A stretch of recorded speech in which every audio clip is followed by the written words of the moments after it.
సభాధ్యక్షులు గదర్ సుదర్శన్ గారు, అలాగే మాల ఉద్యోగ సంక్షేమ సంఘం ప్రధాన కార్యదర్శి అనిల్ కుమార్ గారు, అలాగే ఈనాటి ముఖ్య అతిథి IAS officer, senior IAS officer మరి రమేష్ గారు, అలాగే వెంకటేశ్వర్ గారు, డిఈ గారు, ఇంకా అనేక మంది పెద్దలు, ఈ సమావేశానికి ఇచ్చేసినటువంటి మాల ఉద్యోగ బృందానికి, నా సహోదరులకి, నా ఆత్మీయ బంధువులకి, అలాగే మా ఆర్పీఐ మిత్రులకి, మా యొక్క కార్యకర్తలు, నాయకులందరికీ కూడా నా యొక్క జై భీమ్, జై భీమ్, జై భీమ్, జై సంవిధాన్, జై సంవిధాన్, జై సంవిధాన్. ముందుగా మనందరికీ కూడా విద్యా హక్కుని, ఉపాధి హక్కుని కలుగజేసినటువంటి భారతరత్న, మరి భారత రాజ్యాంగ నిర్మాత, ప్రపంచ మేధావి డాక్టర్ బిఆర్ అంబేద్కర్ గారికి నా యొక్క ప్రప్రథమ ప్రణామాలు అందిస్తూ, ఏ మహానుభావుడైతే ఈ రాజ్యాంగ శిల్పాన్ని చెక్కాడో, ఆ రాజ్యాంగం ద్వారా సంక్రమించినటువంటి హక్కుల ద్వారా మనమంతా కూడా ఇక్కడ విద్యావంతులుగా, ఉద్యోగస్తులుగా, ఐఏఎస్ ఐపీఎస్లుగా, గ్రూప్ 1 ఆఫీసర్గా, గ్రూప్ 2 ఆఫీసర్లుగా, అలాగే మరి అనేక రకాలైనటువంటి శాఖల్లో పనిచేసేటటువంటి ఉద్యోగస్తులుగా, డాక్టర్లుగా, ఇంజనీర్లుగా, మరి అనేక రంగాల్లో పనిచేస్తూ రాజ్యాంగ హక్కులను పొందుతూ, రాజకీయంగా కూడా ఎమ్మెల్యేలు, ఎంపీలు, మరి ఈనాడు భారత రాష్ట్రపతి కూడా ఒక ఎస్టీ మహిళ మరి ఆ ఉన్నతమైన స్థానానికి చేరుకోవడానికి ప్రధానమైనటువంటి కారణం భారత రాజ్యాంగం, దాన్ని రాసిన డాక్టర్ బిఆర్ అంబేద్కర్ గారు మాత్రమే అని సందర్భంగా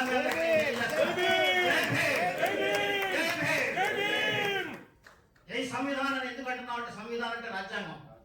ఆ సంవిధానాన్ని మనం ఎప్పుడు కూడా వర్ధిల్లేటట్లుగా కాపాడుకోవాల్సినటువంటి పరిస్థితి ఉంది. కాబట్టి అది లేకపోతే మనకు రక్షణ లేదు, అది లేకపోతే మన భవిష్యత్తు లేదు, అది లేకపోతే మనం ఒక సంఘటిత శక్తిగా లేము, అది లేకపోతే మనకి జీవితమే లేదు. కాబట్టి అలాంటి ఉన్నతమైనటువంటి రాజ్యాంగాన్ని నిర్మించి మనకు అందించి దాన్ని వాడుకోమని చెప్పినటువంటి ఆ మహనీయుడి యొక్క మరి దార్శనికతకి నా యొక్క జోహార్లు అర్పిస్తున్నా. ఈనాడు మరి 2 సంవత్సరాలైంది స్వాతంత్రం వచ్చిన తర్వాత. స్వాతంత్రం రాకముందు అసలు మనం ఎవరో కూడా గుర్తులు లేవు, మనం అంటరాని వాళ్ళం, మనకు విద్య లేదు, ఉద్యోగం లేదు, ఏ రకమైనటువంటి హక్కులు లేవు, మానవ హక్కులు లేవు. కానీ స్వాతంత్రం వచ్చిన దగ్గర నుంచి అతను ముందే అఫ్కోర్స్ ఈ యొక్క పోలా ప్యాక్ట్ ద్వారా అంబేద్కర్ గారు 1932లోనే మనకి రిజర్వేషన్ సౌకర్యాన్ని తీసుకొచ్చారు. స్వాతంత్రం రాకముందే 15 సంవత్సరాల ముందే రాజ్యాంగం మరి యాక్ట్ 1935లో రిజర్వేషన్ సాధించినటువంటి ఏకైక ధనుడు డాక్టర్ బిఆర్ అంబేద్కర్ గారు. ఇదేదో ఈ ప్రభుత్వాలు ఇచ్చినాయి కాదు, ఇవి కంటిన్యూ చేస్తున్నాయి అంతే. కాబట్టి అలాంటి రిజర్వేషన్ తీసుకొచ్చిన మహానుభావుడు. మరి ఈ రిజర్వేషన్లు ఎంతవరకు మనకు ఉపయోగపడుతున్నాయి, ఈ రిజర్వేషన్ ద్వారా ఎంతవరకు మనం అభివృద్ధి చెందాం, ఈ భారతదేశంలో ఉన్న ఎస్సీ, ఎస్టీ, బీసీ, మైనారిటీ వర్గాలకి రాజ్యాంగం నిజంగా మరి అందుబాటులోకి వస్తుందా, దాని ఫలాలు అందుతున్నాయా అనేటటువంటి మనం ప్రశ్నించుకున్నట్లయితే, మరి అంతకుముందు 15-16 సంవత్సరాల వరకు కూడా ప్లానింగ్ కమిషన్ ఉండే. ప్లానింగ్ కమిషన్ ద్వారా ప్రతి 5 సంవత్సరాలకి పంచవర్ష ప్రణాళికలు ఉండే. అందులో ప్లాన్ ఎక్స్పెండిచర్ అనేది ఉండే. ఈ ప్లాన్ ఎక్స్పెండిచర్ ద్వారా ప్లాన్ ఏ రకంగా మనం అభివృద్ధి చేయాలి, ఎస్సీల అభివృద్ధి ఎలా చేయాలి, బీసీల అభివృద్ధి ఎలా చేయాలి, మైనారిటీల అభివృద్ధి ఎలా చేయాలి, 5 ఏళ్లలో ఏం సాధించాలి అనేటటువంటిది ఒక టార్గెట్ అనేటువంటిది ఉండేది. కానీ ఎప్పుడైతే కేంద్రంలో కొత్త ప్రభుత్వం వచ్చిందో, ప్లానింగ్ శాఖ అనేటితో బడుగులు పడిపోయి నీతి ఆయోగ్ అనేటువంటి వచ్చింది. ఈ ప్లానింగ్ అనేటువంటిది లేదు. ఇప్పుడు ఈ బడ్జెట్ లో మనకి ప్లాన్ ఎక్స్పెండిచర్ ఎంత, నాన్ ప్లాన్ ఎక్స్పెండిచర్ ఎంత అనేటటువంటి డివిజన్ చూపించలేదు. ఎందుకు అవసరం ఇది? ప్లాన్ ఎక్స్పెండిచర్ లో మాత్రమే ఈ యొక్క ప్రపోర్షనేట్ టు పాపులేషన్ నిధులు అలాట్ చేయాలని చెప్పి ఎస్సీ సప్లైను చెప్తుంది. కాబట్టి ప్లాన్ ఎక్స్పెండిచర్ లో మాత్రమే ఈ యొక్క పర్సెంటేజ్ ని డివైడ్ చేయాలి. కానీ ప్లాన్ పాపులేషన్ ప్రకారంగా ఫండ్స్ ఎలా అలొకేట్ చేస్తారు? అందువల్ల ఇది మరుగున పెట్టడానికి ఈ యొక్క ఎస్సీ సప్లాన్ నిధుల్ని ఎక్కువగా కేటాయించకుండా ఆపు చేయడం కోసమే ఈ plan expenditure, non plan expenditure అనేటువంటి డివిజన్ ని బడ్జెట్ లో లేకుండా చేశారు. ఇప్పుడు కానీ లేకపోవడం వల్ల ఎంత కేటాయింపులు మనకు రావాలి? ప్రతి సంవత్సరం మనకి కేటాయింపులు పాపులేషన్ ప్రకారంగా జరగాలి. పాపులేషన్ ప్రకారంగా మన 17% ఉన్నారని చెప్తున్నారు, వాళ్ళు 5.7% ఎస్టీలు ఉన్నారని చెప్తున్నారు. కానీ ఇది 2011 స్టాటిస్టిక్స్ ప్రకారంగా చేస్తున్నారు. తర్వాత ఇంతవరకే కులగణన జరగలేదు. కులగణన చేయమని మనం అనేకసార్లు డిమాండ్ చేశాం. మరి మిశ్రా కమిషన్ ముందు కూడా మనం కులగణన లేకుండా ఎస్సీ వర్గీకరణ చేయడానికి వీల్లేదని చెప్పి మనం అప్పుడు మన కోర్టులో కేసు వేయడం కూడా జరిగింది. కులగణన అనేటువంటిది చేస్తామని కేంద్ర ప్రభుత్వం చెప్పింది, కానీ ఇంతవరకు దాన్ని మొదలుపెట్టినటువంటి దాఖలాలు లేవు. కులగణన జరగకుండా ఏ కులం ఎంత ఉంది అనేది ఎలా చెప్తాం? కాబట్టి ఎంత పర్సెంటేజ్ ఆఫ్ ఎస్సీలు ఉన్నారు అనేది తెలిస్తేనే కదా ఆ పర్సెంటేజ్ ఆఫ్ ఫండ్స్ ని బడ్జెట్ లో యాడ్ చేయడానికి వీలు ఉంటుంది. వాడు ఎప్పుడో 2011 లో ఉన్నటువంటి పర్సెంటేజ్ తీసుకుని ఇప్పుడు ఎలక్ట్ చేస్తే కుదరదు. ఎందుకంటే అంతకుముందు ఒక రీసెర్చ్ సంస్థ చెప్పింది, ప్రతి 10 సంవత్సరాలకి 10% జనాభా పాపులేషన్ ఇంక్రీజ్ జరుగుతుంది, పాపులేషన్ ఇంక్రీజ్ జరుగుతుంది ప్రతి 10 years కి. ఇప్పుడు 11 అంటే 26, 15 years అయిపోయింది. 15 years అయిపోతే కనీసం 15% పాపులేషన్ పెరుగుతుంది. కానీ ఇప్పుడు ఎస్సీల విషయంలోకి వచ్చినప్పటికీ ప్రతి 10 సంవత్సరాలకి పాపులేషన్ గ్రోత్ 20% ఉంటుందని చెప్పారు. ఎందుకంటే మనం ఎక్కువ మంది పిల్లల్ని కంటాం కాబట్టి మన population growth general population growth కంటే ఎక్కువ ఉంటుంది. కాబట్టి ఎవ్రీ డికేడ్ కి 20% ఎస్సీలో ఉంటుంది అని చెప్పి చెప్పడం జరుగుతుంది. ఇప్పుడు 15 సంవత్సరాలకి మనం పాపులేషన్ గ్రోత్ మనం తీసుకున్నట్లయితే 30% ఇంక్రీజ్ అయి ఉన్నారు. కాబట్టి 30% ఇంక్రీజ్ అనేది యాడ్ చేయట్లేదు. అప్పుడు ఉన్నటువంటి ఆ 15% రిజర్వేషన్ మాత్రమే అమలు చేస్తున్నారు. కాబట్టి ఇదంతా అమలు చేస్తే మనం 20% పైనే దాటిపోయి ఉన్నాం. ఎస్సీ పాపులేషన్ కూడా 10% దాటిపోయి ఉంది. దాదాపు 30% పైనే ఉంది.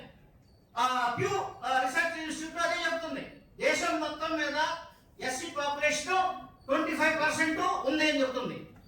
మరి అలాంటి నేషనల్ యావరేజ్ 25 ఉన్నప్పుడు ఆంధ్రప్రదేశ్ లో కూడా ఎస్సీ పాపులేషన్ 22% దాకా ఉంటుంది అని చెప్పి ఆ సంస్థ చెప్పడం జరిగింది.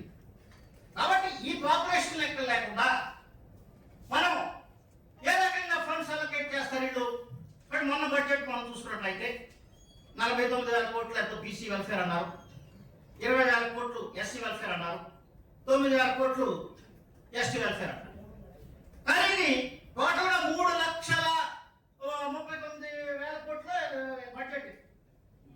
3,39,000 కోట్ల బడ్జెట్ లో మరి 15% వేసుకున్నా మరి ఎంత రావాలి? కాబట్టి అది మనం క్యాల్కులేట్ చేయాలి. తర్వాత యాక్చువల్ గా వీళ్ళు కేటాయింపులు చేసింది 50% జనాభా ఉంటే మనకి 6% కూడా అలాట్మెంట్ జరగట్లా. కాబట్టి ఫండ్స్ అలాట్మెంట్ లోనే తక్కువ కోత జరుగుతుంది. తర్వాత ఫండ్స్ రిలీజ్ చేయడంలో సగం కూడా రిలీజ్ చేయట్లేదు. రిలీజ్ చేసినట్టు యూటిలైజేషన్ చేయట్లేదు. ఈ 3 అంశాలు మనం చూడాలి ఇక్కడ. కాబట్టి 1 funds allotment, 2 funds release, 3 release చేసిన ఫండ్స్ ని యూటిలైజ్ చేయటం. ఈ 3లో ఫెయిల్ అవుతుంది గవర్నమెంట్. ప్రతి గవర్నమెంట్ ఫెయిల్ అవుతుంది. ఒక గవర్నమెంట్ అని రావట్లేదు, ప్రతి గవర్నమెంట్ ఫెయిల్ అవుతుంది. ఎందుకంటే బడ్జెట్ ఎస్టిమేట్ ఒకటి ఉంటుంది, తర్వాత రివైజ్ ఎస్టిమేట్ అని చేస్తారు. ఆ రివైజ్ ఎస్టిమేట్ ఒకటి ఉంటుంది, తర్వాత యాక్చువల్ ఎక్స్పెండిచర్ ఒకటి ఉంటుంది. అది ఇంకో రకం, ఏది మ్యాచ్ కాదు. కానీ బడ్జెట్ లో ఉన్నటువంటి ఫిగర్లు అవి కూడా అవి శాంక్టిటీ ఏమి లేదంటే వాళ్ళు పెరుగుతుంటాయి, తగ్గుతుంటాయి. ఏదైతే పెరిగిన ఎక్స్పెండిచర్ అసెంబ్లీ శాంక్షన్ కావాలి. అసెంబ్లీ శాంక్షన్ బడ్జెట్ ఇస్తానని అనుకున్నప్పుడు 3,39,000 కోట్ల రూపాయలు మరి బడ్జెట్ మనం పెట్టామనుకున్నప్పుడు దానికి అసెంబ్లీ శాంక్షన్ చేస్తుంది, అది బిల్ అవుతుంది. కానీ అది ఎక్కువ అనుకోండి ఎక్స్పెండిచర్, మరి దానికి ఏంటి మళ్ళీ తర్వాత బిల్లు పాస్ చేస్తారు. తర్వాత బిల్లు పాస్ చేసి ఎక్స్ట్రా ఎక్స్పెండిచర్ అంట. కాబట్టి ఇది మొత్తం బడ్జెట్లో ఎక్స్పెండిచర్లో ప్లాండ్ ఎక్స్పెండిచర్ ఎంతనే తేలాలి. ఈ ప్లాండ్ ఎక్స్పెండిచర్లో పాపులేషన్ బట్టి అలాట్మెంట్ జరిగిందా లేదా తేలాలి. అలాట్మెంట్ ప్రకారంగా నిధుల విడుదల జరిగిందా తేలాలి. కాబట్టి ఇవన్నీ కూడా జరగటం లేదు. కాబట్టి ఇది సామాజిక న్యాయానికి విరుద్ధం అనేటువంటిది విషయం చేస్తుంది. జస్టిస్, ఎకనామిక్, సోషల్, పొలిటికల్ అంటుంది రాజ్యాంగం. జస్టిస్ ఏంటిది? పొలిటికల్ అంటే రాజ్యాంగ న్యాయం కావాలి, ఆర్థిక న్యాయం చేయాలి జరగాలి. తర్వాత సామాజిక న్యాయం కానీ ఒక్క న్యాయం కాదు. వీళ్ళు చెప్పేది వెల్ఫేర్ చేశాం కదా, మేము వెల్ఫేర్ ఫండ్స్ ఇచ్చాం కదా, మీకు రేషన్ ఇస్తున్నాం, పెన్షన్ ఇస్తున్నాం, ఏదో అమ్మఒడి ఇస్తున్నాం, తల్లికి వందలు ఇస్తున్నాం, కాబట్టి మా పని అయిపోయింది, మీకు జరిగిపోయిందంటే కుదరదు ఇక్కడ. ఎందుకంటే అది సంక్షేమ పథకం, అది సాంఘిక సంక్షేమం. కానీ రాజ్యాంగం ఏం చెప్తుంది? Justice, economic, political and social. కాబట్టి ఆర్థిక న్యాయం జరిగిందా లేదో చూడాలి. ఆర్థిక న్యాయం ఎక్కడ జరుగుతుంది? ఆర్థిక న్యాయం అంటే మనం అంటే ఉద్యోగాలు వచ్చి జీతాలు వస్తున్నాయి, ఏదో గడుస్తుంది. కానీ పల్లెల్లో ఉన్నటువంటి పేదవాళ్ళకి, ఏ ఉద్యోగము లేని వాళ్ళకి, నిరుద్యోగులకి, మరి అలాగే నైపుణ్యం లేని వారికి, కార్మికులకి, కర్షకులకి, కూలీలకి, చదువుకొని నిరుద్యోగులకి, వాళ్ళందరికీ ఆర్థిక న్యాయం ఏం జరుగుతుంది? అది ప్రశ్న. అటు మన కడుపులు నిండుతున్నాయి. అంబేద్కర్ గారు పుణ్యం అంటూ మన ఏదో జీతాలు వస్తే, రిటైర్ అయితే పెన్షన్ వస్తే, మధ్యలో ఏదో జరిగితే మన పిల్లలకు ఉద్యోగాలు వస్తాయి, ఓకే. కానీ అజ్ఞానంలో, పేదరికంలో, చదువుకు దూరం అయిపోయి మరి వాళ్ళు ఎక్కువ మంది ఉన్నారు మనకంటే. ఆ ఉద్యోగాలు ఎంతమంది ఉన్నారు? ఉద్యోగంలో 15% కూడా లేదు. 15% మొత్తం పాపులేషన్లో 15% ఉంటే 15% ఉద్యోగాలు ఫిల్అప్ అవట్ల. ఓన్లీ గ్రూప్ ఏ, గ్రూప్ బిలో 8%, 9% మాత్రమే ఫిల్అప్ అయింది. గ్రూప్ డి ప్యూన్ పోస్టులో, అలాగే గ్రూప్ సి పోస్టులో మాత్రమే కొద్దిగా ఎక్కువగా ఉన్నారు. ఎందుకంటే మీడియం పనులు చేయరు కాబట్టి పెద్ద కులాల వాళ్ళు ఈ ఫైల్ వేయటం, మంచినీళ్ళు పెట్టడం, లేదంటే కప్పులు తీయటం, ఇలాంటి పనులు వాళ్ళు చేయరు. కాబట్టి వీటన్నిటికీ కూడా ఎస్సీ బీసీలు మాత్రమే ఎక్కువ మంది చేస్తారు. కాబట్టి ఈ పర్సెంటేజ్ ఆఫ్ రిక్రూట్మెంట్ ఎక్కువగా ఉంది ఈ కులాల్లో. కానీ గ్రూప్ 1, గ్రూప్ 2 ఇట్లాంటి పోస్టుల్లో, ఐఏఎస్ ఐపీఎస్లో మొత్తం పర్సెంటేజ్ ఫిల్అప్ అవ్వడం లేదు. బ్యాక్లాగ్ పోస్టులు ఉండిపోతున్నాయి. అది ఆ రకంగా మనకు అన్యాయం జరుగుతుంది. అదొకటి. ఆర్థిక అన్యాయం. ఆర్థిక న్యాయం చేయాలని మనం అనుకుంటున్నాం కదా, ఇది ఆర్థిక అన్యాయం. మనకు రావాల్సిన పోస్టుల్ని ఫిల్అప్ చేయట్లే వాళ్ళు. మరి దాని జీతాలు ఒక నెల జీతం పోతేనే వాళ్ళకు నష్టం జరుగుతున్నప్పుడు సంవత్సరాలు రిక్రూట్మెంట్ చేయకుండా అట్టిపెట్టు కూర్చుంటారు. సంవత్సరాలు ప్రమోషన్ ఇవ్వకుండా అట్టిపెట్టు కూర్చుంటారు. కానీ ప్రమోషన్ వస్తే గ్రేడ్ పెరుగుతుంది, పే గ్రేడ్ పెరుగుతుంది. పే గ్రేడ్ పెరిగితే జీతం ఎక్కువ అవుతుంది, దాని మీద డిఐ ఎక్కువ అవుతుంది. కాబట్టి ఎప్పుడైతే ప్రమోషన్ లేట్ అవుతుందో ఆ గ్రేడ్ పేకి లాస్ అవుతున్నాం కదా. కాబట్టి ఆ రకంగా లాస్ చేస్తున్నారు. ఉద్యోగస్తులకి అన్యాయం జరుగుతుంది, ఉద్యోగం లేని వాళ్ళకైతే మరీ అన్యాయం జరుగుతుంది.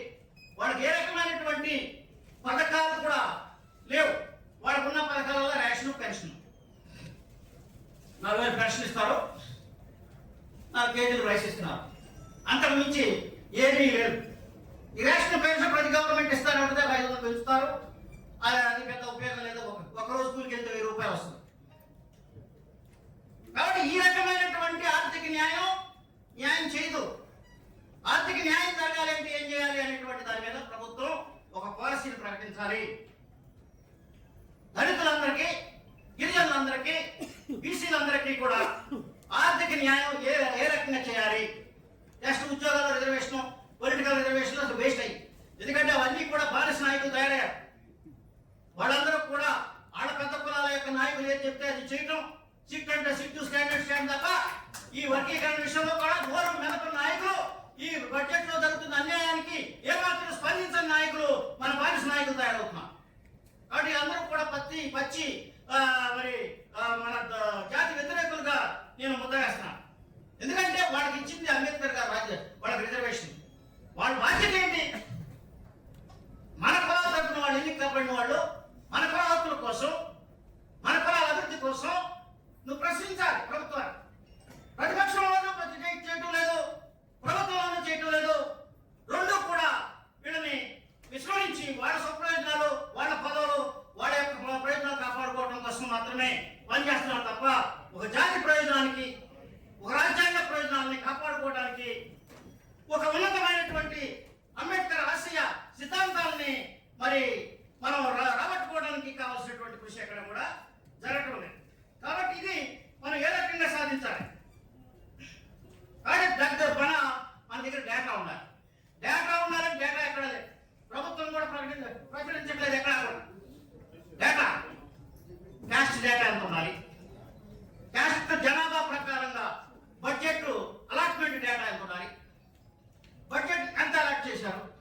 షార్ట్ ఫాల్ చేశారు, ఎంత ఖర్చు చేశారు, ఎంత ఖర్చు చేయలేదు.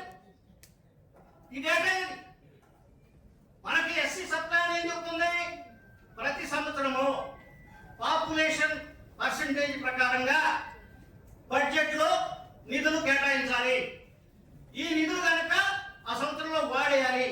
వాడకపోతే నెక్స్ట్ ఇయర్ కి క్యారీ ఫార్వర్డ్ చేయాలి. నెక్స్ట్ ఇయర్ కి క్యారీ ఫార్వర్డ్ చేయాలి. నెక్స్ట్ ఇయర్ మళ్ళీ ఇది వాడాలి. అది ల్యాబ్స్ అవ్వడానికి వీల్లేదు. కానీ మనకి ఇక్కడ పరిస్థితి ఎలా ఉంది? ఓల్డ్ మంది ఎస్సీ ఎస్టీ ఎంటర్ప్రీనియర్స్ అంతా కూడా సబ్సిడీ రాలేదని చెప్పి పెద్ద ఉద్యమాలు చేశారు. మేము కూడా రౌండ్ టేబుల్కి వెళ్ళాం. అది వాళ్ళు చెప్పేది ఏంటంటే 5 సంవత్సరాల నుంచి కూడా సబ్సిడీ విడుదల చేయట్లేదు. సబ్సిడీ ఇచ్చేది ఎందుకంటే రాజ్యాంగ హక్కు మనకు. ఆ సబ్సిడీని కూడా వాళ్ళు రిలీజ్ చేయట్లేదు ప్రభుత్వం. మరి ఎస్సీ ఎస్టీ సప్లాన్ నిధులన్నీ ఏమైపోతున్నాయి? ఎవరికి ఇస్తున్నారు? కనీసం ఎస్సీలకి రావాల్సిన సబ్సిడీని కూడా మీరు ఇవ్వలేనప్పుడు వాళ్ళకి ఏ రకమైన ఆర్థిక న్యాయం మీరు చేస్తున్నారు? ఒక పరిశ్రమ పెట్టాలంటే ఒక దళితుడు ఎన్ని కష్టాలు పడాలి? ల్యాండ్ కావాలి, పర్మిషన్ కావాలి, రోడ్లు వేలా కావాలి, పవర్ కావాలి, దానికి కావాల్సినటువంటి మిషనరీ కావాలి, షెడ్స్ కావాలి, ఫైనాన్స్ కావాలి, బ్యాంక్ లోన్ కావాలి, సబ్సిడీ కావాలి, మరి స్కిల్డ్ పీపుల్ కావాలి, నైపుణ్యం కావాలి, మార్కెటింగ్ కావాలి, ఇవన్నీ కావాలి. ఇవన్నీ ప్రభుత్వం ఎక్కడిస్తుంది? కాబట్టి ప్రభుత్వం ఇచ్చేటటువంటి సబ్సిడీ కూడా సరిగా ఉన్నప్పుడు మరి వాడు ఏ రకం చేయాలి? 5 సంవత్సరాల తర్వాత సబ్సిడీ విడుదల చేస్తే ఈ 5 సంవత్సరాల్లో దీని మీద ఎంత వడ్డీ వస్తుంది అతనికి? అతను అప్పు చేసి ఇండస్ట్రీ పెడితే ఎంత వడ్డీ కట్టుంటాడు? బట్ ఆ వడ్డీలు తీర్చలేక అతను ఇండస్ట్రీ సిక్ అయిపోతుంది. మీరు సబ్సిడీ ఇచ్చే టైంకి ఆ ఇండస్ట్రీ సిక్ అయిపోతుంది. కాబట్టి సబ్సిడీస్ ఇవ్వడంలో లేట్ చేయడం అనేటువంటి ఆర్థిక అన్యాయం. ఇది ఒక రకమైనటువంటి అన్యాయం జరుగుతుంది. తర్వాత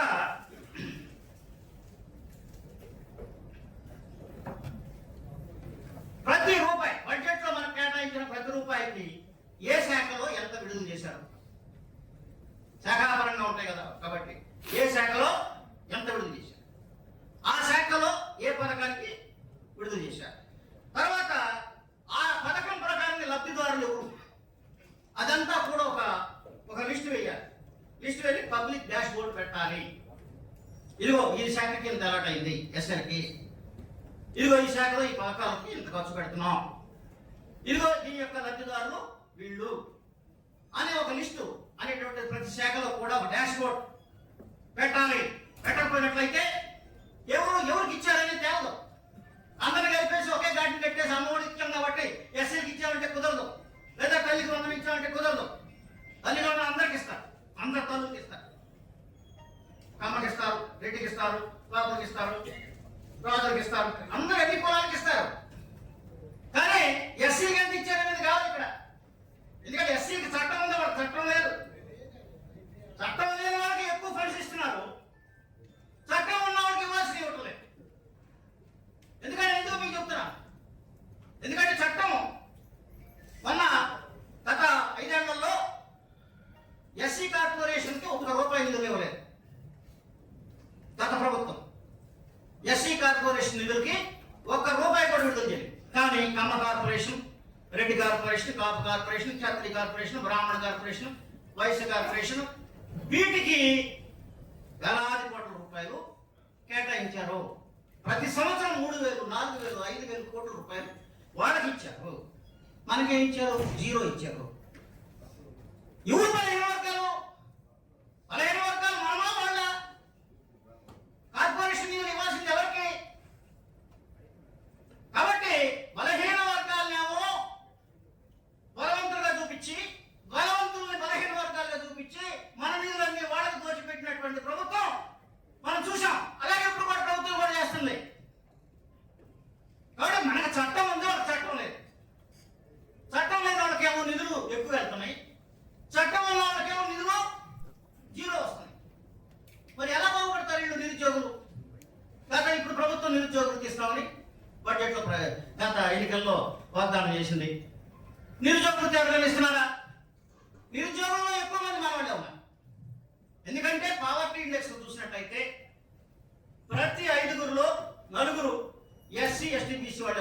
పేదరికం. ప్రతి 5గురిలో ఉన్నారు. అందులో సగం మంది ఎస్సీలే ఉన్నారు. మరి మిగతా 20% వరకే బీసీలు ఉన్నారు. పావర్టీ ఇండెక్స్ చూసినట్టే. కాబట్టి పావర్టీని నిర్మూలించాలి అంటే పావర్టీ నిర్మూలన పథకాలు అమలు చేయాలి. అమలు చేయాలి అంటే ఎస్సీ సప్లై నిధుల్ని మరి ఖర్చు పెట్టాలి. అది ఎట్లా ఖర్చు పెట్టాలి? స్వయం ఉపాధి పథకాలు, ఎంఎస్ఎంఈ పథకాలు, మరి అలాగే గృహ వ్యాపార కేంద్రాలు. కాబట్టి ఇవన్నీ మనం డెవలప్ చేయాలి. అవి చేయకోకుండా వాటికి నిధులు ఇవ్వకుండా ఉంటే ఎస్సీ కార్పొరేషన్ నిధులు ఇవ్వకపోతే కనీసం ఏదన్నా ప్రొక్లైన్లో లేదంటే జేసీబీఓ ఏదో కొనుక్కుంటే అతనికి జీవనాధారం ఉంటుంది. కానీ అది ₹1 కూడా కేటాయించుకోకుండా మరి వాళ్ళు మనల్ని బాగా మాడబెట్టారు. మనకంటే ఉద్యోగస్తులకు పర్లేదు, కానీ ఉద్యోగం లేని వాడి పరిస్థితి ఏంటి? అది మనం ఆలోచించుకోవాలి. కాబట్టి ఈ ఆర్థిక అన్యాయాలని మనం చూసుకున్నట్లయితే అధిక విలువ కలిగినటువంటి రంగాలే గుర్తించాలి. అధిక విలువ కలిగిన రంగాలకి ఐటీలో మనం ఉన్నామా? అసలు మనకేమైనా ప్రాధాన్యత ఉందా? మనకేమైనా ఐటీ కంపెనీలు ఉన్నాయా? ఐటీ కంపెనీలు మన ఓల్డ్ సాఫ్ట్వేర్ ఇంజనీర్లు మన కులానికి చెందిన వాళ్ళు ఉన్నారు, కానీ కంపెనీ పెట్టిన వాళ్ళు ఎవరు ఉన్నారా? ఒక ఐటీ సాఫ్ట్వేర్ కంపెనీ ఎవరికైనా ఉందా? పెట్టుకోవడానికి కావాల్సిన పెట్టుబడి ఉందా? ల్యాండ్ ఉందా? ఆఫీస్ ప్రెమిసెస్ ఉందా? స్టాఫ్ను పెట్టుకునేటువంటి మరి అతనికి కావాల్సిన శక్తి ఉందా? ఏం లేదు. వాడు ఫైనాన్స్ ఇచ్చేటటువంటి మరి రంగాల్లో మనం లేవు. బ్యాంకింగ్ వ్యవస్థ కానీ మరి వడ్డీకి ఇచ్చే క్రెడిట్ సెక్టర్స్లో కానీ మన వాళ్ళు ఎవరు కూడా లేరు. కాబట్టి మనకు ఫైనాన్స్ దొరకటం లేదు. కార్పొరేట్ ఇండస్ట్రీలు మనం పెడుతున్నామా? మ్యానుఫ్యాక్చరింగ్ ఇండస్ట్రీస్, సర్వీసింగ్ ఇండస్ట్రీస్ ఇవన్నీ పెడుతున్నామా? వాటికి లోన్స్ లేవు. వాటికి లోన్స్ ఇవ్వాలంటే కొలెటరల్ సెక్యూరిటీ కావాలి. కొలెటరల్ సెక్యూరిటీ అంటే ఆస్తులు ఉండాలి. ఈ ఆస్తులు సెక్యూరిటీ పెట్టకపోతే ఎవడో ₹1,00,000 లోన్ కూడా ఇవ్వట్లేదు. కానీ బ్యాంకులన్నీ కూడా రిజెక్ట్ చేస్తున్నాయి. దానికి ప్రభుత్వం ఎందుకు ఇచ్చేయట్లేదు? మనకున్నటువంటి ఈ ఎస్సీ సప్లై నిధులన్నింటినీ కూడా ఒక ఫండ్గా ఏర్పాటు చేసి దాని గ్యారంటీగా పెట్టండి. దాని గ్యారంటీగా పెట్టి వాళ్ళ లోన్స్ వచ్చేటటువంటి ఫెసిలిటీ క్రియేట్ చేస్తే అప్పుడు చేయాలి. అప్పుడు రాజశేఖర రెడ్డి గారు టాటా బిర్లా ఎస్సీ ఎస్టీ టాటా బిర్లా అనేటటువంటి పథకాన్ని ఒకటి ప్రవేశపెట్టారు. 5 కోట్ల వరకు లోన్లు మన వాళ్ళకి ఏర్పాటు చేయాలి. దానికి రిజర్వ్ బ్యాంక్ ఆఫ్ ఇండియా ఒప్పుకోలేదు. ఒప్పుకోకపోతే ఇదిగో మేము ఒక ట్రస్ట్ క్రియేట్ చేసాం, ఆ ట్రస్ట్కి 100 కోట్లు ఇచ్చాం, అది మీకు హామీ ఇస్తుంది కాబట్టి దీన్ని యాక్సెప్ట్ చేయండి అంటే ట్రస్ట్ బిజినెస్ చేయడానికి వీలేదు కాబట్టి ట్రస్ట్లో పెట్టిన ఫండ్స్ మేము యాక్సెప్ట్ చేయమని చెప్పి ఆర్బీఐ తిప్పికొట్టింది. కాబట్టి ఏ రకమైన ప్రయత్నం చేసినా ఏదో ఒక అబ్జెక్షన్ ద్వారా మనకు వచ్చే బెనిఫిట్ రాకుండా చెడగొట్టేటటువంటి పథకాలను మాత్రమే మనం ఏర్పాటు చేసుకుంటున్నాం. కాబట్టి ప్రధానంగా ఇవన్నీ కూడా మెయిన్ ల్యాండ్ లేదు, ల్యాండ్ తర్వాత business, corporate sector, IT sector, advance tech sector, technical skills ఇవన్నీ కూడా మనకు లేకపోవడం వల్ల, మార్కెటింగ్ స్కిల్స్ కూడా లేకపోవడం వల్ల మనం అన్ని రంగాల్లో కూడా వెనకబడిపోయి ఉంటున్నాం. కాబట్టి ప్రైవేట్ సెక్టర్లో రిజర్వేషన్ అనేటువంటిది ప్రవేశపెట్టాలి. ప్రభుత్వ రంగాలన్నీ కూడా ప్రైవేటైజ్ అయిపోతున్నాయి. ప్రభుత్వ ఉద్యోగాలన్నీ కూడా తగ్గిపోతున్నాయి. కాబట్టి అంత ప్రైవేట్ సెక్టర్ గ్లోబలైజేషన్ చేస్తాం వల్ల ప్రైవేట్ సెక్టర్ వస్తుంది, ప్రైవేట్ క్యాపిటల్ వస్తుంది, ఉద్యోగాలు వచ్చేస్తే మీరందరికి ఉద్యోగాలు వచ్చేస్తే నేను 99 పైసలకే నేను ఎకరం ల్యాండ్ ఇస్తానని చెప్పి గౌరవ మంత్రి గారు చెబుతున్నారు. మరి 99 పైసలకి వాళ్ళకి పెద్ద పెద్ద కంపెనీలకు ఇచ్చేటప్పుడు ఆ 99 పైసలు మా ఎస్సీ ఎస్టీ ఎంటర్ప్రీనియర్స్ కూడా ఆ 99 పైసలకి ఏమండి ఎకరం? అది మా ప్రధానమైన డిమాండ్.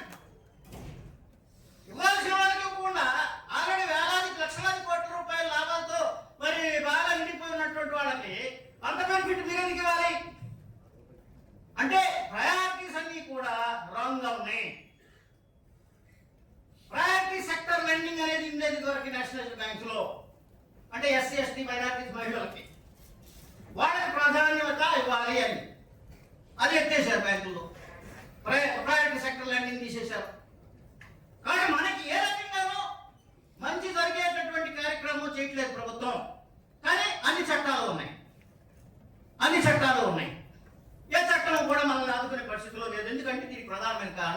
మనకు రాజ్యాధికారం లేకపోవటమే.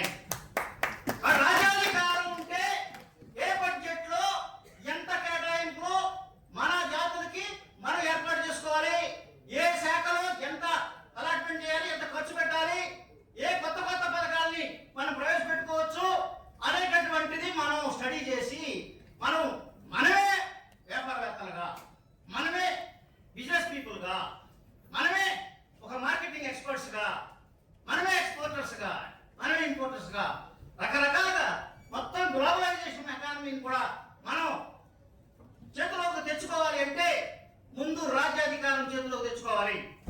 కాబట్టి రాజ్యాధికారం లేకుండా ఏం చేయాలి? ఎందుకంటే వాళ్ళు రాజులు, వాళ్ళ కులాలకి సంబంధించినటువంటి కేటాయింపులు వాళ్ళు చేసుకుంటున్నారు. కాబట్టి వాళ్ళకు సంబంధించినటువంటి కాంట్రాక్టర్లు, వాళ్ళకు సంబంధించిన రోడ్లు, వాళ్ళకు సంబంధించినటువంటి మరి పారిశ్రామిక వాడలు, ఇవన్నీ కూడా వాళ్ళకి ఇష్టం వచ్చిన రీతిగా వాళ్ళు పంచుకుంటున్నారు డబ్బులు. ఎందుకంటే గవర్నమెంట్ వాళ్ళది, ఓట్లు మనమే వేసి వాళ్ళని గెలిపిస్తే వాళ్ళ శాఖ వాళ్ళ జాతులకు వాళ్ళు ఉపయోగపడుతున్నారు తప్ప మన జాతులకు ఉపయోగపడే ఒక చిన్న పథకాన్ని కూడా వాళ్ళు అనౌన్స్ చేయట్లేదు. పథకం అంటే రేషన్, పెన్షన్, అమ్మఒడి, తల్లిపోతాం, ఇది తప్ప ఏది 1 కోటి రూపాయలు పథకం, లేదంటే ఒక 5 కోట్ల పథకం, ఒక ఎంఎస్ఎంఈ ఇండస్ట్రీ కూడా మనకు దక్కే పరిస్థితి లేకుండా చేస్తున్నారు. కాబట్టి కులం ఆధారంగానే రాజకీయం జరుగుతుంది, కులం ఆధారంగానే ఇన్వెస్ట్మెంట్లు జరుగుతున్నాయి, కులం ఆధారంగానే అభివృద్ధి జరుగుతుంది, కులం ఆధారంగానే అన్ని రకాలైన మరి అన్యాయాలు జరుగుతున్నాయి. కాబట్టి కులమే మెయిన్. కాబట్టి ఈ కులాన్ని మనం రాజకీయ శక్తిగా మార్చుకోగలిగినప్పుడు మాత్రమే ఆర్థిక శక్తిగా ఎదుగుతాం.